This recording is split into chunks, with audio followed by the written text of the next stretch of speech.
Bom, então quem nos dá a honra da entrevista de hoje é a Natália Zimmermann, que é bacharel em Direito e advogada, né? Não sei se convém falar o escritório onde você trabalha, mas é um dos principais que lidam com alta renda, com sucessão, e também é planejadora financeira, que aliás é um dos caminhos possíveis, não é, Natália, dos advogados, não é só para quem é de origem bancária, mas também a gente tem muito, sabe de muito advogado, que é da área tributária, que é da área de sucessão, que acaba enveredando para a certificação financeira, para a gestão em alta renda. Então, vou deixar a Natália se apresentar um pouquinho, falar da experiência dela, os tempos de planejar.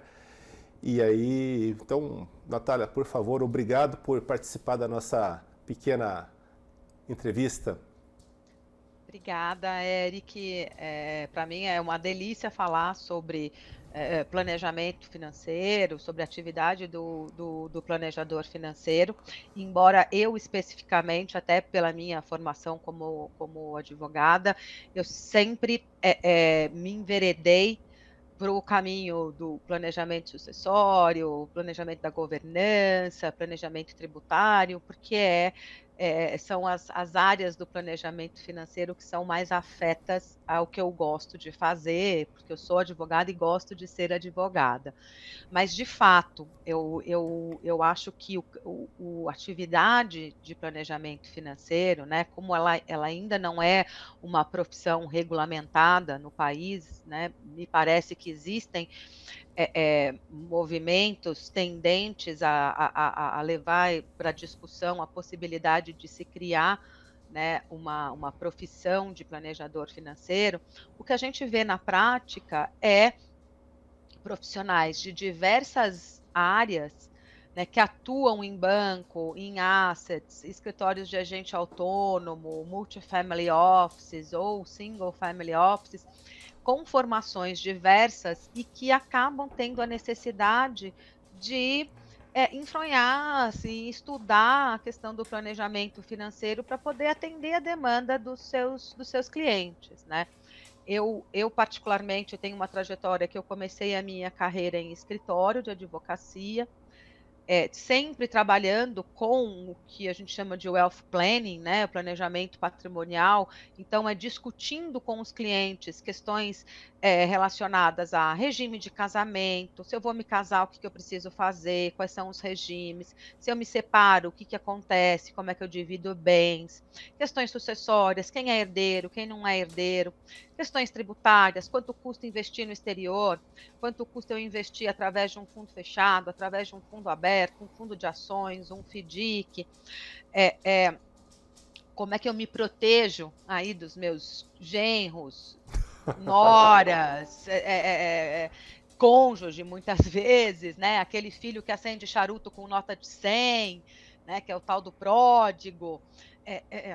E a preocupação, né, a vida é cumprida, ao mesmo tempo, a preocupação em antecipar a sua sucessão para deixar a coisa mais tranquila, ela existe, né, então qual que é o balance entre doar e deixar, mais para frente, né, para o momento da sua sucessão. Só que isso tudo é bem o mundo jurídico, mas o que a gente vê na prática é que isso não é um monopólio da conversa, não é dos advogados, né, até porque, infelizmente, existe uma certa resistência, né, do cidadão médio de buscar um advogado por diversos motivos. Porque a nossa profissão, às vezes, tem uma péssima fama, o que eu acho injusto, porque é uma profissão belíssima, mas piadinha de advogado todo mundo conhece, Eu né? sei umas 50. E, então, tem essa barreira, né? A gente não é um país que tem a cultura de se buscar sempre um advogado, né? Diferente de um americano que você passa na estrada, você vê propaganda de advogado oferecendo seus serviços. Aqui nem é possível fazer isso, né? O AB não permite, Eu não né? entendo isso. É, e, Better Call Saul, né?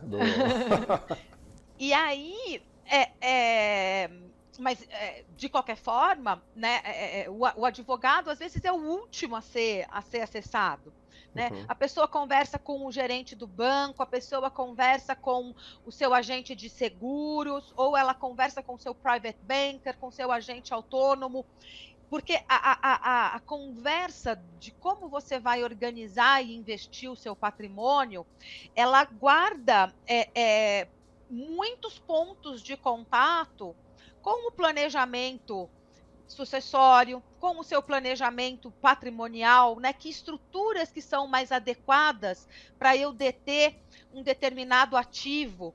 Então, a conversa de organizar o seu patrimônio, como é que você vai investir, quais são os seus objetivos de curto, de médio, de longo prazo, quais são as suas preocupações, né? Qual é a sua assunção, né? Qual é a sua percepção de risco, até que nível de risco você está disposto a assumir, né? E aí os especialistas vão dizer que não é nem assim que se fala, né? Qual é a sua aversão ao risco, na verdade, né? Não o seu apetite ao risco, mas enfim, não é minha praia. O que eu quero dizer é que a atividade de planejamento financeiro, ela não está associada ao economista, ao administrador, ao advogado, ela está associada à atividade de você atender pessoas que buscam ou reorganizar o seu patrimônio porque estão com dívida e precisam sair desse ciclo vicioso, sanar as dívidas e começar a poupar, ou porque o sujeito já é um poupador, um investidor e está buscando, né, organizar e trazer governança, eficiência tributária e eficiência na sucessão. Então, a atividade de planejamento, uma das áreas que dá inputs é o direito de família, o direito das sucessões, o direito tributário, o direito societário também. Então, a atividade de planejamento financeiro, eu acho que ela vem ajudar ou ter as habilidades, saber do que se trata, entrar nesse mundo do planejamento financeiro, traz uma possibilidade para o advogado de pensar o seu planejamento não só do ponto de vista estritamente da lei, mas também do quanto custa aquilo, né? Porque tem um custo, e normalmente as pessoas não estão acostumadas a pensar quanto vale o seu dinheiro no tempo. E o planejador financeiro, ele tem sempre isso em mente. Claro, ele tem que ter aonde você está, aonde você quer chegar, né? E quais são os fatores nesse meio tempo, né? Eu quero me aposentar com 60 anos, eu quero ter a minha casa, eu quero ter dado uma casa para cada filho, eu tenho 3 filhos, eles estudam em colégio particular, vão entrar numa universidade.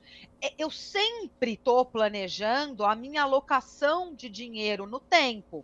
Então, eu vou ter que ter riscos diferentes, prazos diferentes e, por que não, também estruturas diferentes. E aí entra o advogado, eu acho. O advogado, muitas vezes, nesse momento, ele é chamado a opinar. Você ia falar alguma coisa, Sim, Eric? não, perfeitamente. Até a minha esposa, ela é da área sucessória, né? Trabalhou muitos anos com isso. A gente sabe que é um Deus nos acuda, é muito complexo. Principalmente assim na hora de transmitir herança, mesmo por questões tributárias, né? Ainda mais no Brasil. No escritório, Natália, várias foram as vezes onde o cliente chegou, né? E a gente assim falou, não, pera, vamos chamar o advogado aqui. Não, mas vocês não lidam com investimento? Sim, com investimento, mas não com a parte jurídica, que é complexa e requer, de fato, né, a assessoria de um especialista, no caso, um advogado que trabalha nessa área. Até muita gente fala, horas, mas eu não, para que eu vou ver isso aqui? Eu não sou advogado. Lógico, o planejador ele tem a função de atender bem ali, ter boas, excelentes noções de investimentos, de tributação, de direito societário, sucessório, mas, lógico, numa visão superficial e não em nível de especialidade, que aí ele vai se acudir do advogado, né?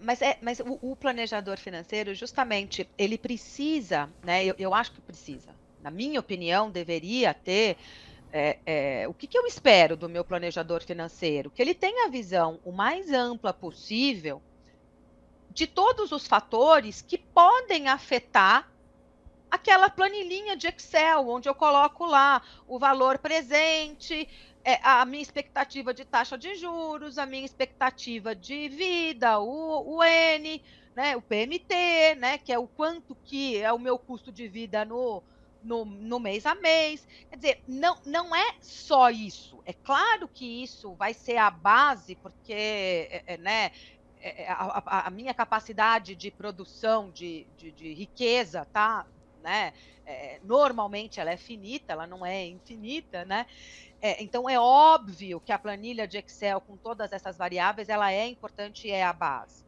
No entanto, eu tenho que considerar, e se tiver um divórcio no meio do caminho?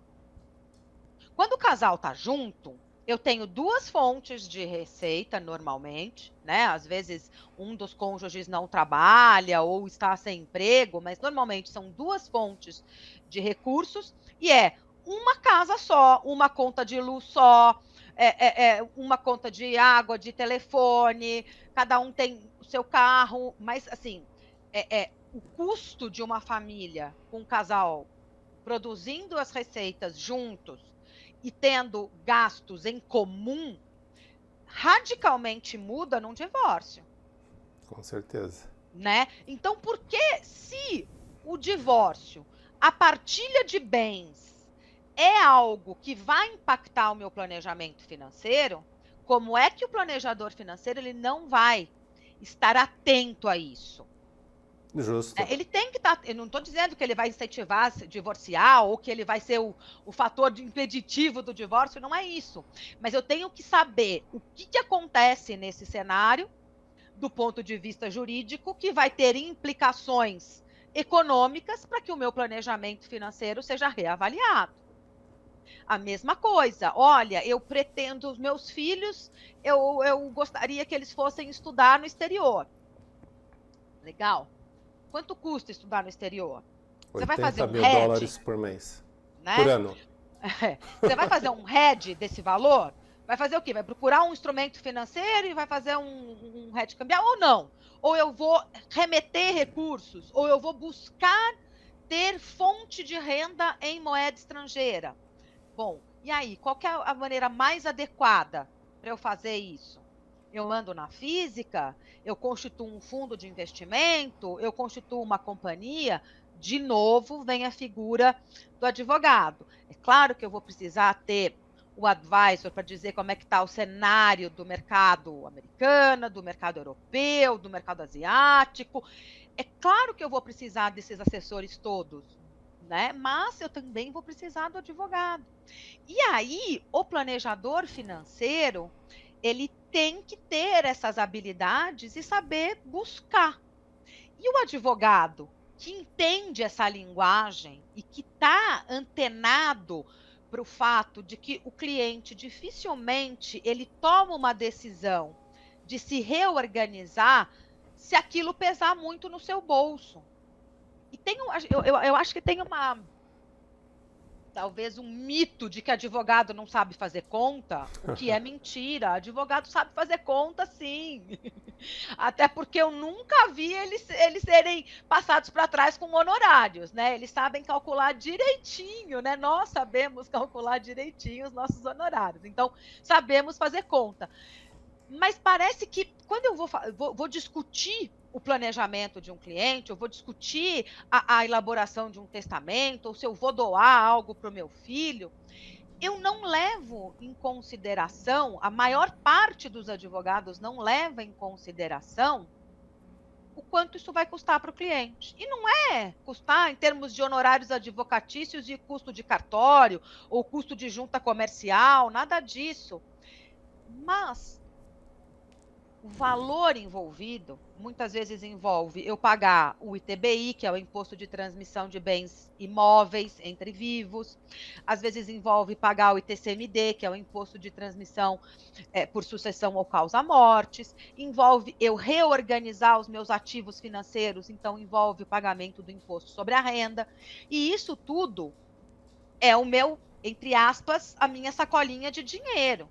Se eu tirei aqueles 10 mil da minha conta no banco que estava rendendo, sei lá, CDI mais 3, CDI mais 4, sei lá quanto estava rendendo, eu vou tirar aqueles 10 mil para pagar os 10 mil do imposto.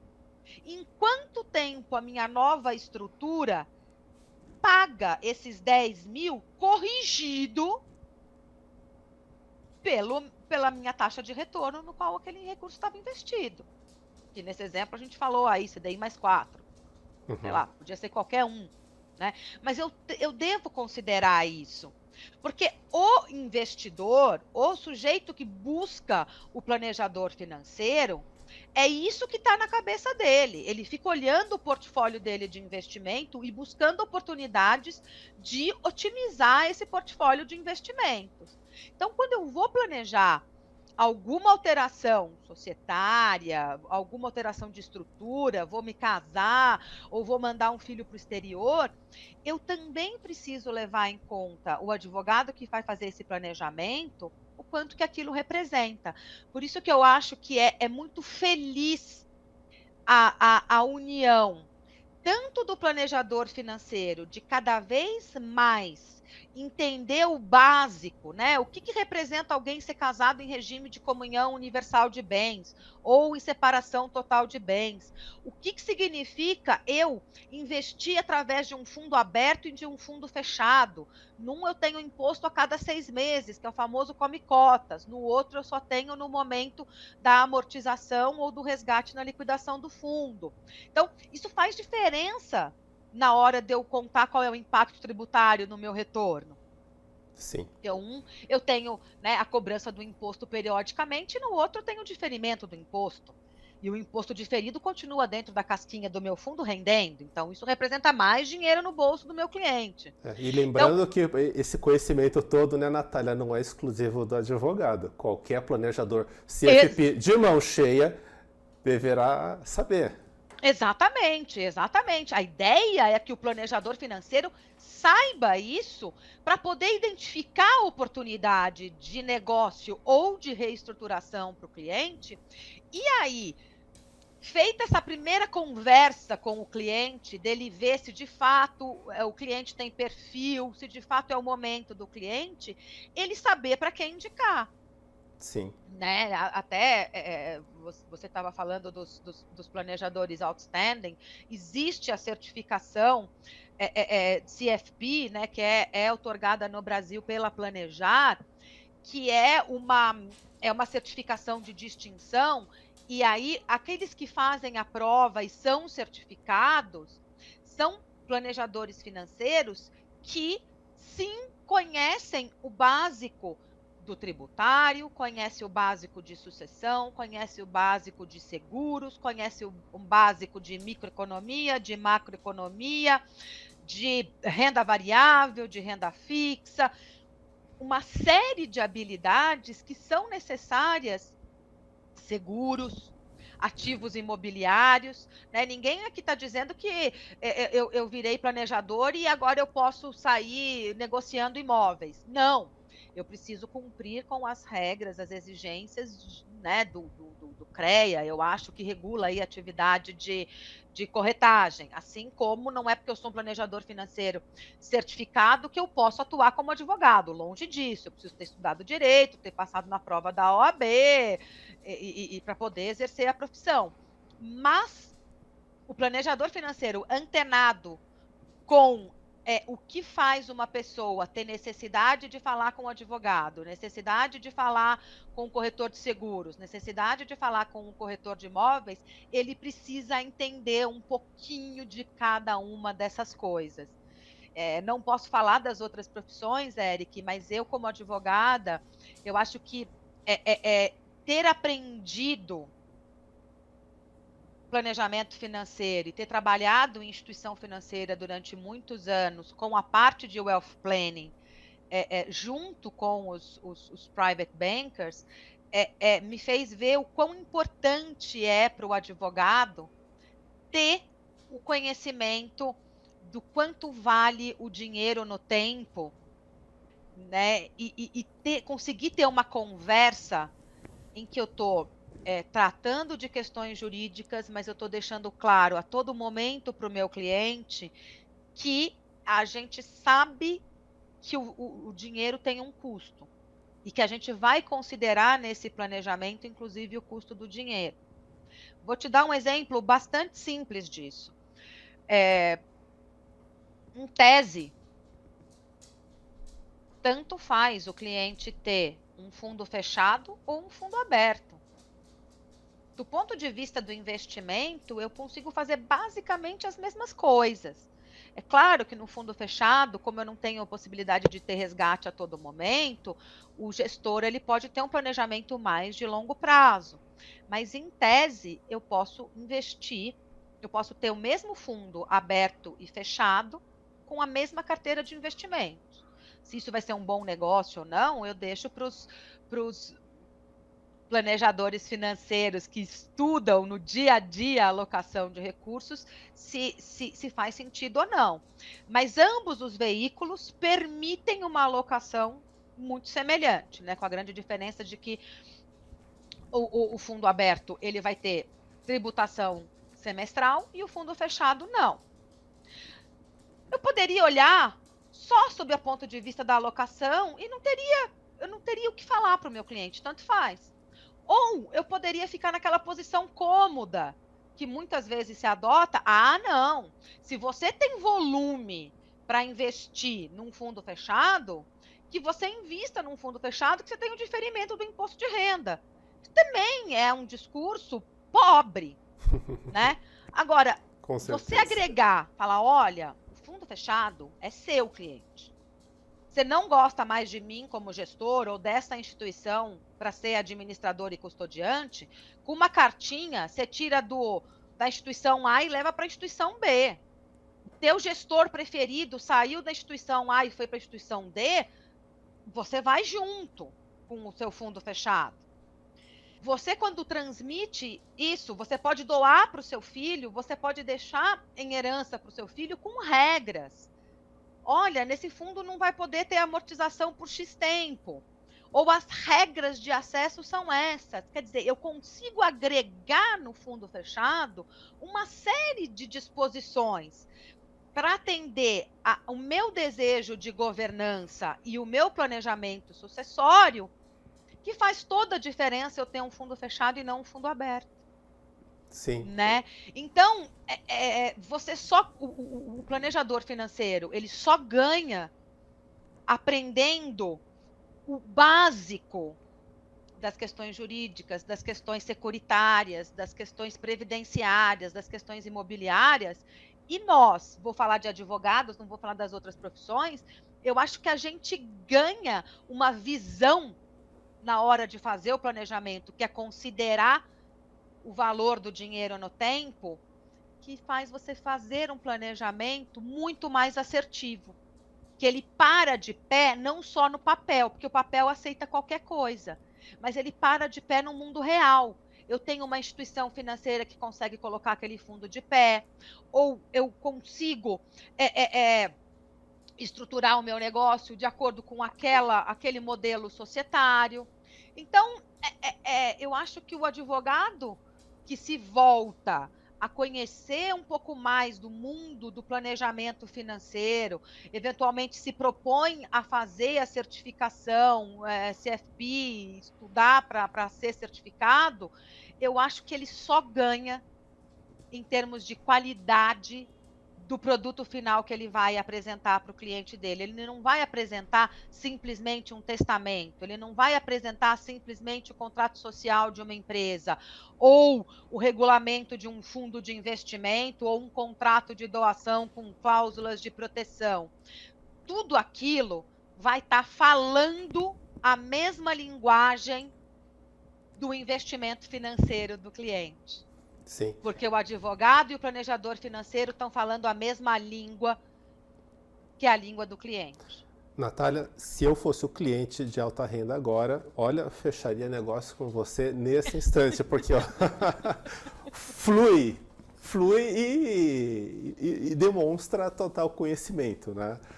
E assim, modifica, assim, na mesma linha ainda, mas já que a gente está falando da profissão do advogado e também do planejamento financeiro, agora a gente teve essa alteração, né, das regras da Planejar, estilo de prova, a questão dos 5 anos, né? Então, assim, temos alguns alunos que são advogados e pretendem prestar a prova ainda. Quanto à questão dos 5 anos, como você vê essa alteração para o advogado? Ele precisa comprovar que ele tem atividade com o cliente pessoa física, em investimentos, em seguros, em previdência, para conseguir comprovar os 5 anos de experiência, dado que agora está suspenso o estágio supervisionado, né?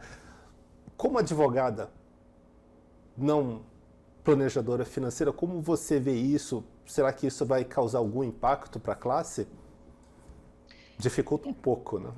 Eu acho que dificulta um pouco, né? Mas ao mesmo tempo, Eric, assim, eu não, obviamente aqui eu não estou, embora eu seja planejadora certificada, eu tenho CFP, eu não estou aqui com chapéu para falar com chapéu, né, da Planejar. Eu não tenho nenhuma relação com a Planejar, a não ser associada da Planejar.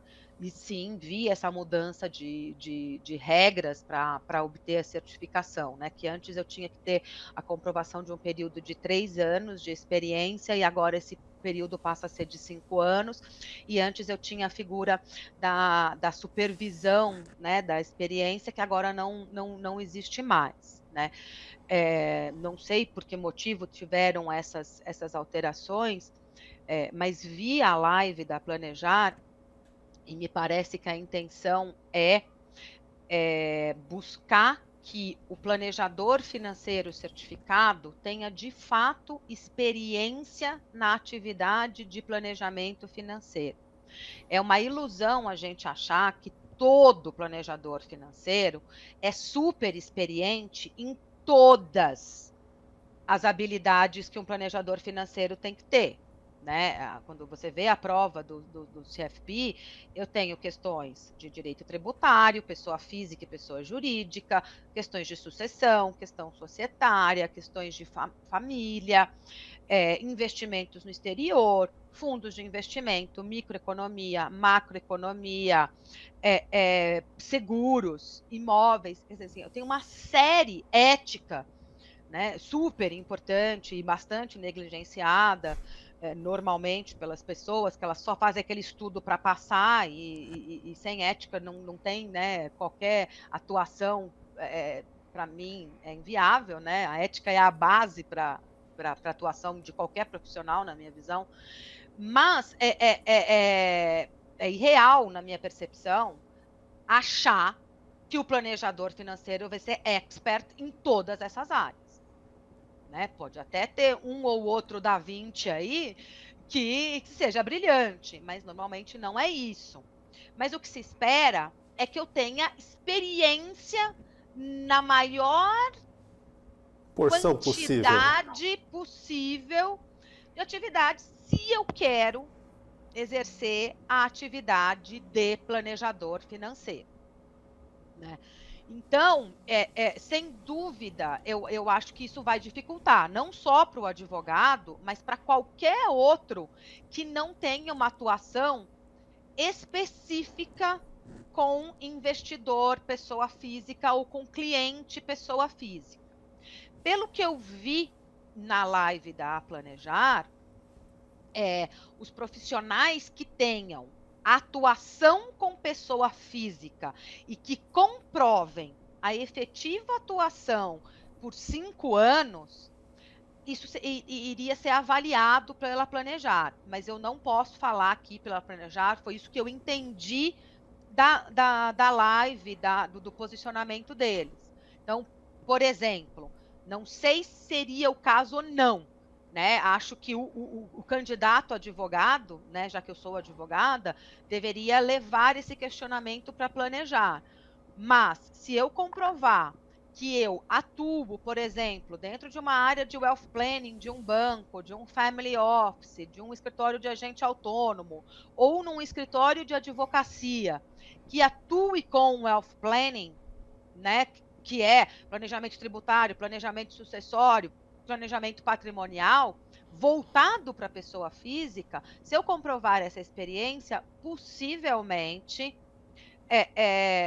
a Planejar vai analisar. Se ela vai aceitar ou não, é outros 500, eu não posso falar, mas me parece que o intuito não seria vetar totalmente o acesso desses profissionais que atuam com aspectos do planejamento financeiro a acessar essa certificação.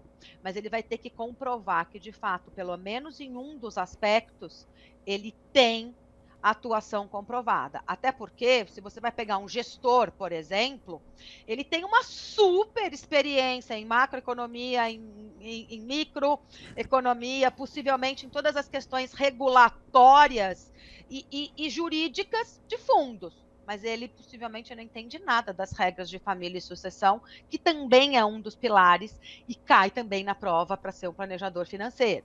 Talvez ele não entenda nada de seguros, talvez ele não entenda nada de... Bom, matemática financeira ele deve entender, né? Mas talvez Tomara. ele não entenda nada de tributação de pessoa jurídica. E isso tudo são habilidades que o planejador financeiro ele deve saber. Não, né? O expert, cada um vai ter a sua área de expertise, mas ele deve saber. Então, Eric, eu não saberia te dizer se os advogados que pretendem fazer a certificação para poder trabalhar com planejamento financeiro, o quanto isso vai afetar o dia a dia deles. É claro que vai afetar, né? Eu tenho que ter mais tempo de experiência, mas eu não sei te dizer se a experiência dele num escritório de advocacia, atendendo clientes pessoa física, vai ou não ser considerado pela Planejar como experiência para fins de comprovação do prazo de 5 anos. Talvez atualmente nem a Planejar saiba, né? Talvez não. Talvez uma conversa até entre Planejar e OAB para talvez entender, porque a OAB, né, ela é muito ativa, ela tem uma série de cursos para os seus profissionais nas mais diversas áreas do direito. Talvez uma conversa aí, até, né, para a OAB poder ajudar aí, né, no movimento de educação continuada do planejador financeiro, né, talvez ter atividades de educação continuada, considerando esse universo de advogados que gostariam de enveredar para o campo do planejamento financeiro ou para o campo do wealth planning mesmo, né? Porque essa área ela não existe como área do direito, né? Ela pega um pouco de família, um pouco de sucessão, um pouco de societário, um pouco de tributário, um pouco de regulatório, né? E é muito difícil para o sujeito que sai da faculdade e que quer trabalhar com isso. Eu posso te falar como, né, eu e a minha sócia, para contratar um estagiário, né, a gente deixa o RH enlouquecido, porque assim, não existe essa matéria na faculdade, não existe essa área de especialização. Olha, eu tenho o código aqui de wealth planning, não existe, né? É muita construção na prática e cada escritório constrói de um jeito. Essa visão que eu te passei, que a gente considera o valor do dinheiro no tempo nos nossos planejamentos, não são todos os escritórios de wealth planning que consideram. Uns têm mais um viés de família, outros mais um viés de societário, outro mais um viés de tributário. É que eu, por ser planejadora financeira, isso tá muito misturado na minha atividade. Eu não consigo não pensar no custo financeiro das estruturas quando eu estou pensando num diagnóstico de planejamento. Sem dúvida, menos que a gente não tivesse inflação, risco país, custo Não do é? dinheiro, do tempo, a gente não precisaria nos preocupar com isso. E sobre É. isso, Natália, até eu brinco com um colega nosso, o professor Paulo Tai, que foi gestor de renda fixa no Itaú, implementou os ETFs. 30 anos de Itaú, ele não vai poder prestar. Não, poder prestar ele pode, mas ele não consegue comprovar a experiência de 5 anos na lida com a pessoa física direto com investimentos. Fala, ó, Paulo, você vai esperar mais um pouco. Eu posso, mas você não pode. Eu não sei como é que vai ser, né, esse diálogo e eventuais ajustes ou Mas, Natália, alternativas de ter. Porque acho que a ideia é que a gente tenha uma comunidade de planejadores cada vez mais competente e capacitada, né? Eu acho que é esse o mindset da Planejar, mas talvez ela esteja aberta ao diálogo com né, esse grande universo de potenciais planejadores financeiros para que eu não inviabilize, né, a expansão aí da atividade. e que desse um prazinho, né, planejar. Eu não sei. Ligar para eles. Eu, a cada 2 anos, tenho que comprovar lá a minha carga de horas de educação continuada, aderir novamente ao código de ética, manter as informações O atualizadas. código de ética que você próprio ajudou a escrever, ou escreveu. Não, eu não estava.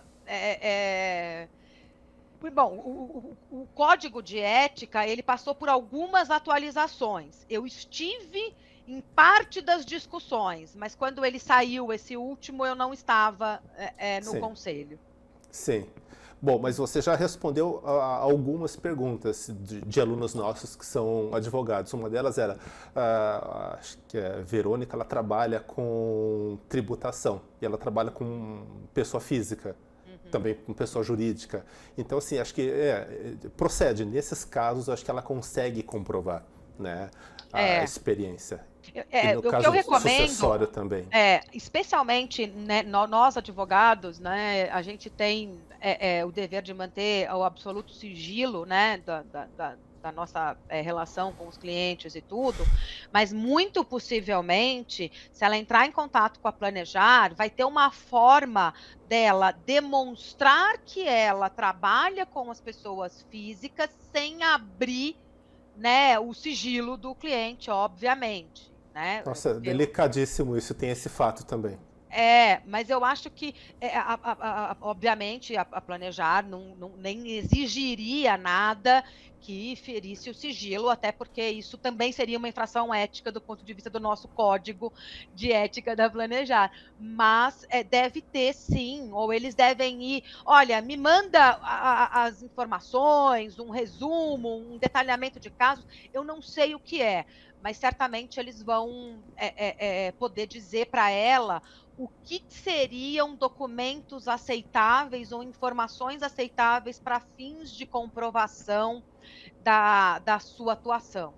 Né? Talvez um referral letter dos clientes, eu não sei, olha, atesto que a pessoa fez esse planejamento, foi feito isso, não sei se é viável.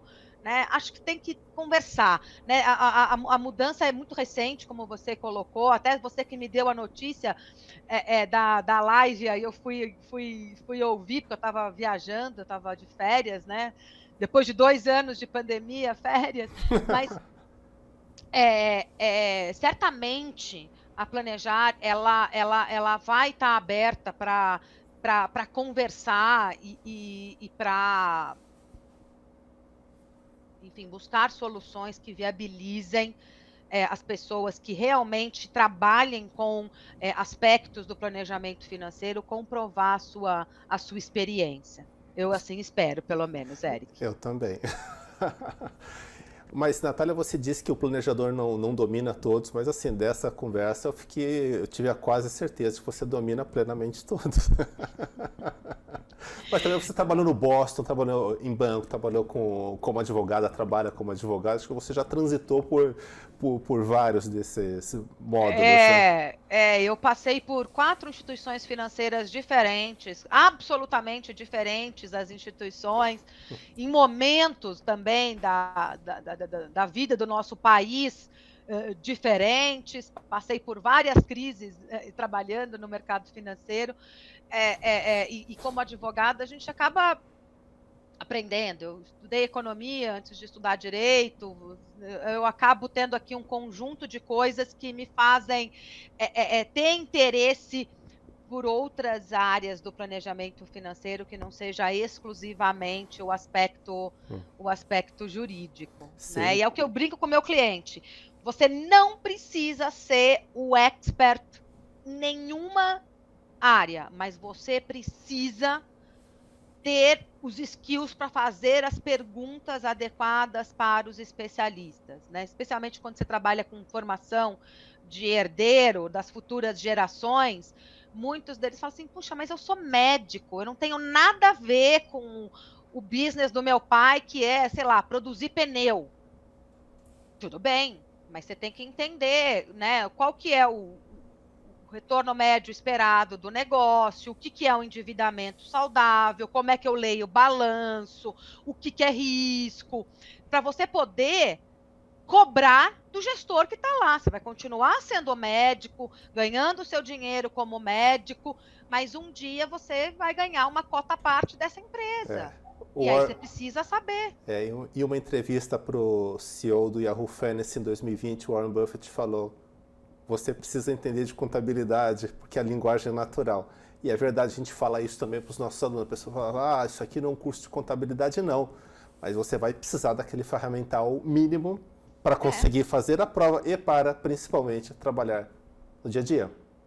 Mas eu comecei no direito tributário, no meu primeiro estágio. O que atraiu nos advogados que me contrataram foi o fato de eu ter feito economia e eu ter tido contabilidade na faculdade, porque eu trabalhava com revisão fiscal de balanço. Eu tinha que saber ler balanço. Eu trabalhava com pessoa jurídica na época, lá na década de 90, uma estudante de direito da PUC São Paulo. E aí era por isso. E eu via, não existe nenhum tributarista de ponta que não saiba ler balanço, que não domine isso. Ele não consegue fazer planejamento nenhum, ainda mais para pessoa jurídica. Sim. Então, não existe mais essa coisa na minha cabeça, Eric, de mundinho fechado. Eu sou advogada, eu só olho questões jurídicas. Eu sou engenheiro, eu vou só olhar para o desenho da minha ponte. Não. Né?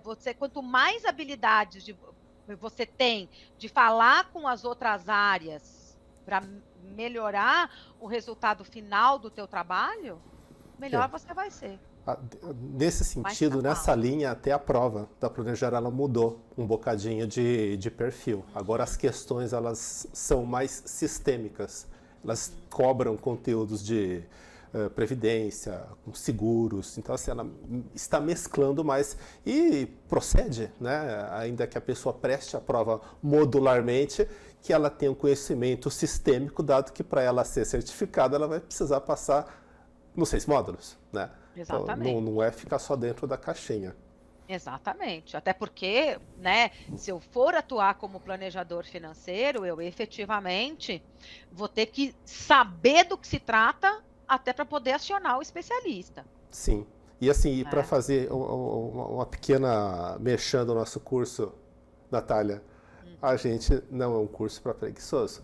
O cidadão vai precisar pensar, porque na vida prática e também para a prova, antes dele alcançar a vida prática, ele vai precisar ser versado. Então, assim, a ideia do nosso curso, além da aprovação no exame, é sem dúvida que ele tenha subsídio mínimo para poder, a partir de então, se desenvolver como um planejador financeiro. Porque eu acho que, assim, pelo menos na minha cabeça, né, a certificação não é o que vai viabilizar você ser um planejador financeiro. O que vai viabilizar você ser um planejador financeiro é você mesmo, é a sua capacidade de dominar minimamente os temas e saber colocar o seu cliente, ler no seu cliente qual é a questão dele e colocá-lo brifado na frente do especialista que vai lá olhar a fundo. Sim. Olha, eu sou advogada. O que eu cansei de fazer visita com o sujeito que era gestor de fundo, você aprende ali com ele o porquê que é tão importante o fundo A ou B, ou ele ser fechado ou ele ser aberto, com a forma que o cara vai fazer a gestão do recurso, com o tempo que ele precisa de maturação. O gerente comercial, ele tem a grande habilidade de ter identificado que aquele cliente precisava falar com um gestor e com um advogado. Esse sujeito sabe muito mais de gestão do que eu e sabe o suficiente da parte de tributário e de sucessão e das questões jurídicas para me colocar ali no meio. Então, a ideia da certificação é justamente dar um instrumental para quem quer trabalhar com planejamento financeiro de quais são as habilidades que você tem que buscar e desenvolver para poder atuar com o teu cliente. E aí, colocar o especialista certo. Imagine se ao invés de ter colocado um gestor e um advogado, eu tivesse colocado um corretor de imóveis e um vendedor de seguros. Não ia ter saído samba ali. Né? Então, a certificação, ela não vai fazer você saber fazer planejamento financeiro. Você já tem que saber. Sim. A certificação, ela é uma distinção de qualidade. Diz que, olha, você, sim, porque eu posso ser um planejador financeiro e nunca ter ouvido falar de planejamento sucessório. Nesse caso, eu não sou um CFP. Né? Mas eu sei que se o cara é CFP, ele sim teve que saber o básico, como é que se tributa a pessoa física, o que tem de importante no regime de bens, porque isso vai impactar no jeito que ele faz a alocação da carteira do cliente dele. Né? Então, acho que o movimento é o contrário. O estudante, e que bom que vocês fazem isso, Eric, de fazer o cara pensar e tirar ele da zona de conforto. Ser planejador financeiro não é ser um fazedor de prova. Não é um cara que é bom de decorar, de fazer prova, de ficar tranquilo. Com essas mudanças, acho que não mais. O planejador financeiro é aquele sujeito que ele tem esse conjunto de habilidades. Mesmo porque se ele for só um fazedor de prova, no dia a dia ele não vai performar, ele não vai conseguir se sobressair, vai seguir ali na agência. Exatamente. Bom, então, Natália, para a gente encerrar, um conselho para o público advogado que quer adentrar no maravilhoso mundo do planejamento financeiro. O que você diria para os seus pares advogados? Eu diria que você tem que estar muito disposto a abrir a sua mente e estar realmente com vontade de adquirir conhecimento em outras áreas do conhecimento, né? Investir tempo em matemática financeira, porque você vai ver que você vai ajudar no seu dia a dia depois para fazer as suas planilhas de sucessão e suas planilhas de tributação. Tá aberto para colocar em xeque também as suas percepções de verdade, né? No mundo do planejamento financeiro, eu não estou buscando as exceções. Eu, inclusive, quando fiz a prova do CFP e outros colegas advogados que fizeram também a prova, as dificuldades elas são muito semelhantes. Nós somos treinados a tudo achar que e se a gente está sempre checando o nosso argumento e procurando argumentos contrários para rebater o nosso argumento, para ou mudar a nossa argumentação ou reforçar o nosso ponto de vista. Advogado.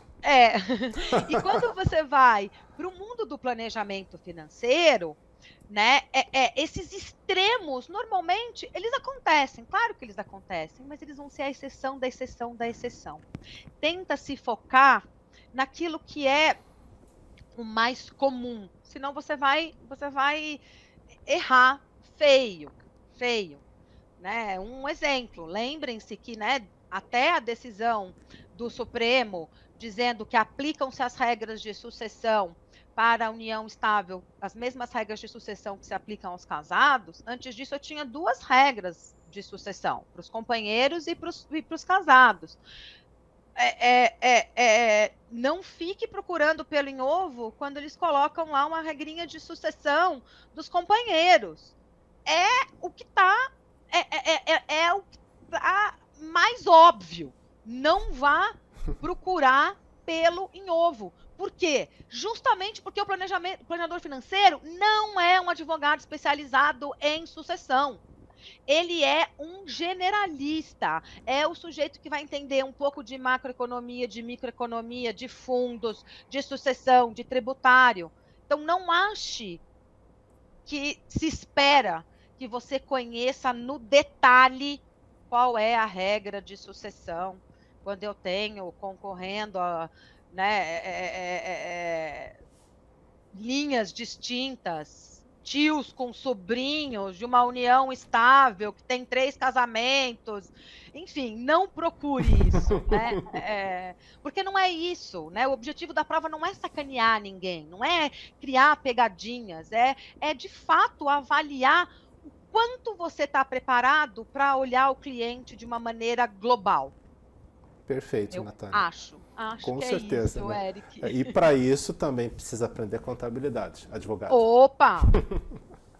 O meu professor de contabilidade dizia que quando toda hora o Luca Pacioli ele puxava assim a gavetinha dele, e quando ele morreu foram ver o que tinha na gavetinha da escrivaninha do Luca Pacioli, que é, né, considerado o pai da contabilidade. Estava escrito: a todo débito corresponde um crédito. Então, para aprender a fazer os razões lá, aquelas continhas T's, que faz tanto tempo que eu já aprendi, que eu já nem sei se é válido mais isso. Até eu que sou físico precisei aprender por conta do serviço em TI. E essa aqui ficou a minha mais fiel companheira. Se o advogado nunca usou uma 12C, vai ter que aprender a usar. A gente treina o cara no curso, Natália. E já fazendo uma pontinha também depois desse curso, para daqui até o final do ano, a gente inaugura um curso para quem já é certificado para adquirir o perfil hands-on. Ah, que ótimo, que ótimo. Isso é super importante. Como é que você vai adquirir experiência se você não tem um instrumental para adquirir? Que bacana. Sucesso no curso. Legal. Então, essa foi a Natália Zimmermann, advogada, planejadora financeira certificada CFP. E, Natália, muitíssimo obrigado pelo seu tempo, pela simpatia e pela conversa deliciosa. Obrigada, Eric. Um abraço e sucesso a todos os advogados que querem se certificar. Até mais, Natália. Obrigado.